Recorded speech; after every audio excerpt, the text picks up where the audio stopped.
Le 31 octobre de l'année dernière, j'ai fait une vidéo qui s'intitule « Le retour de Battlefield », qui était une review du tout nouveau Battlefield 6. J'avais fait le tour de la campagne, tout en indiquant qu'il y avait des petits problèmes sur le multijoueur, mais en général, je disais que les devs ont fait un bon boulot et qu'ils n'ont pas fait les mêmes erreurs que sur 2042. Qui le crut que quelques mois plus tard, je ferai une vidéo pour dire que Battlefield 6 est mort. Et au fond de moi, je sais que c'est normal.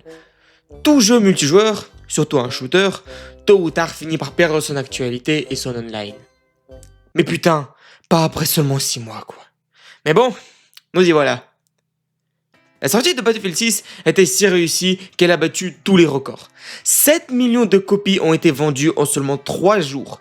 Et au bout d'une semaine, les ventes ont dépassé Call of Duty. Et pas de manière symbolique, mais 63% de plus que COD. Et même si BO7 est dans le Game Pass, ça ne réduira pas drastiquement l'écart et montre juste le flop monumental de COD devant la suprématie de Battlefield. Et il ne faut pas sous-estimer ce moment-là. Dans l'histoire du jeu vidéo, il y a seulement une poignée de jeux qui ont réussi à dépasser COD dans la même année qui sont sortis. Et pour vous donner un ordre d'idée à quel point c'est légendaire, les seuls jeux qui ont dépassé COD, c'était Red Dead Redemption 2 et GTA V. Bien sûr, on peut débattre sur le mérite.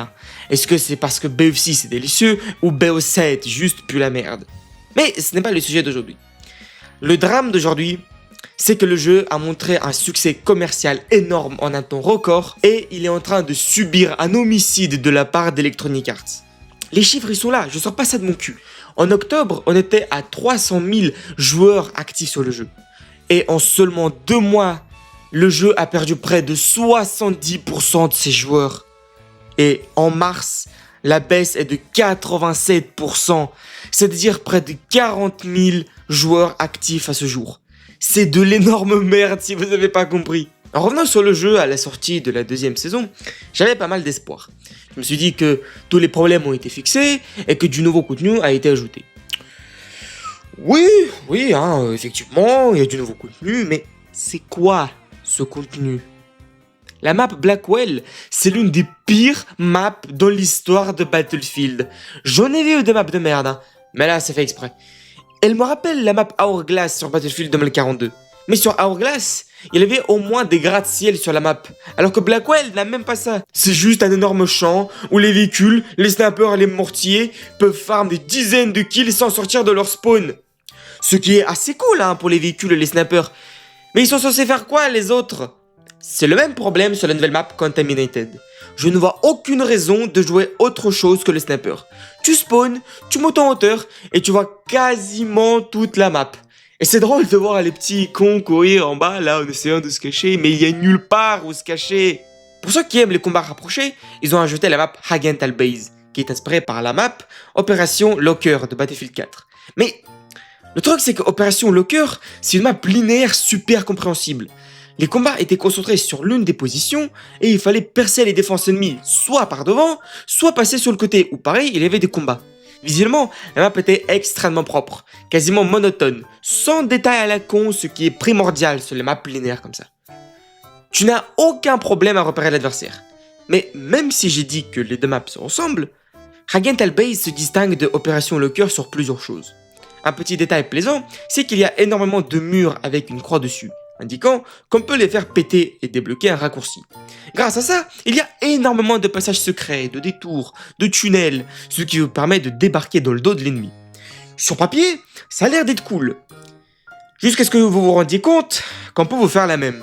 Et permettez-moi de clarifier, je suis pas une poussie avec des skill issues. C'est juste que ce délire de qui voit en premier dans le dos, ça me rappelle vachement Call of Duty. Ici, on peut vous battre de n'importe où. Et à cause de ce bordel de couleurs, parfois c'est difficile de repérer un ennemi. La map est belle, mais bordel, qu'est-ce que c'est chiant de jouer dessus.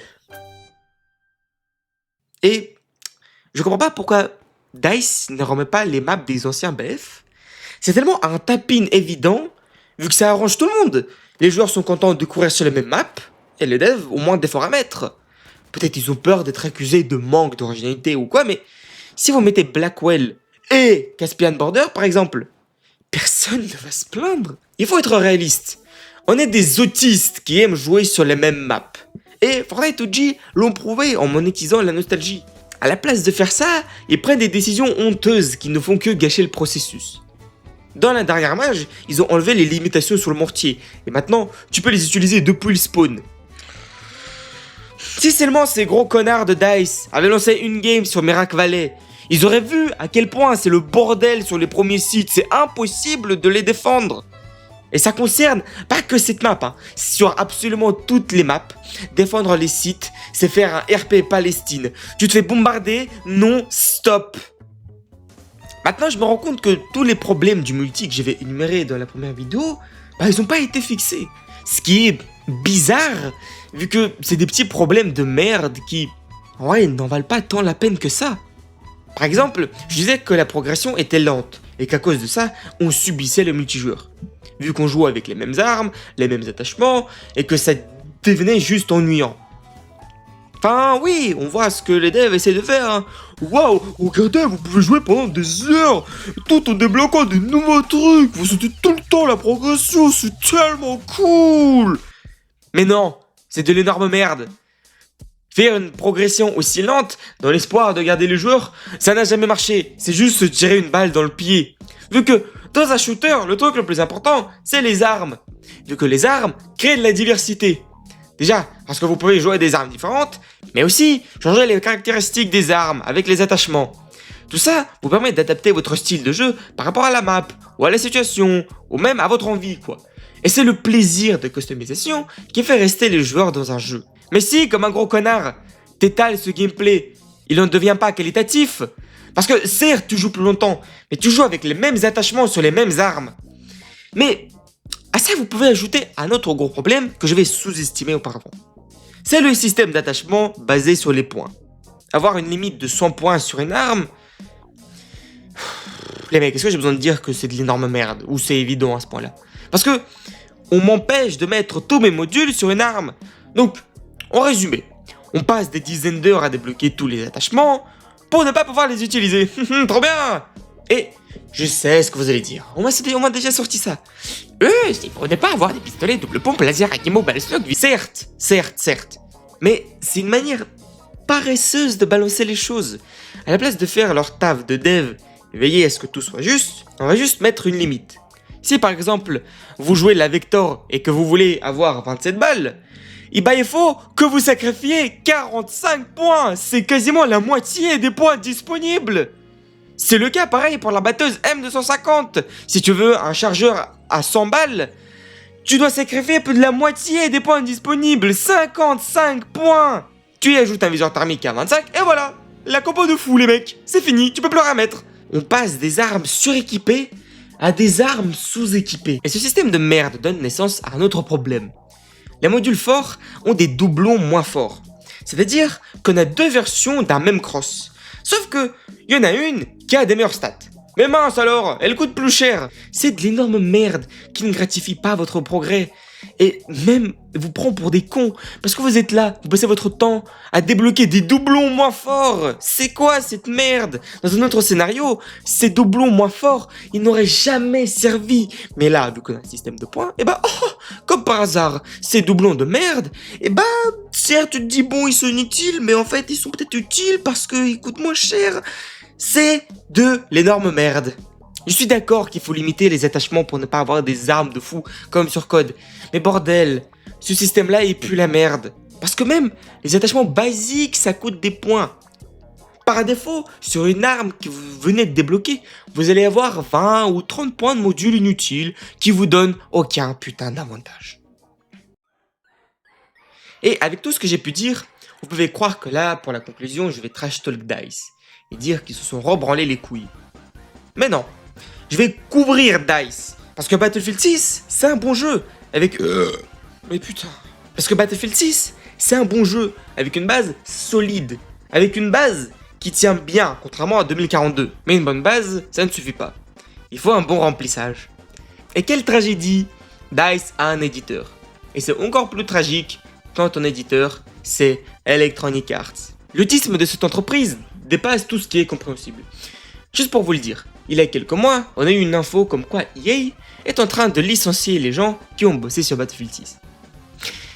Ouais, ces gros débiles sont en train de virer les mecs qui leur ont fait le shooter le plus vendu de l'année dernière. Mais ce qui est encore plus marrant, c'est la manière dont ces clochards se justifient. Nous avons procédé à certains changements au sein de notre organisation au sujet de Battlefield, pour mieux aligner les équipes sur ce qui compte le plus pour notre communauté.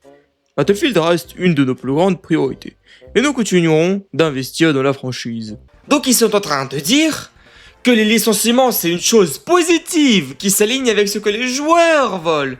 Oh là là, pardon. Joueurs? Pour EA, on est des consommateurs, et pas des gamers. Et Battlefield 6, c'est pas un jeu, mais un produit. Mais bref, ces connards virent les mecs qui travaillent sur un jeu qui est un manque crucial de contenu. Ça, c'est le putain de problème. Battlefield 6 souffre à cause des décisions débiles de la part de EA. Par exemple, RedSec, là, ce mode à la con. Je suis sûr qu'il existe parce que EA ont dit « Faites-nous un Warzone ». Mais ils sont juste trop cons, ils semblent être aveugles, vu que Warzone est aussi en train de crever. Et ça, c'est parce que le genre de Battle Royale lui-même est en train de vivre ces dernières années. Y a-t-il quelqu'un qui joue à RedSec, sérieusement? Le online de RedSec ne remplit même pas une salle de classe. De quoi est-ce qu'on parle? Et sur ce BR complètement rincé au sol, ont été dépensés de ressources, du temps, de l'attention, qui auraient pu aller dans... Je sais pas, hein, je dis ça comme ça, peut-être la campagne, ou l'attention qui a été donnée à cette merde aurait pu aller dans la balance des modules, dans le développement de nouveaux contenus. Mais non, à la place, prenez une pub Red Bull. Et ce n'est pas en licenciant des mecs qu'il y aura plus de contenu.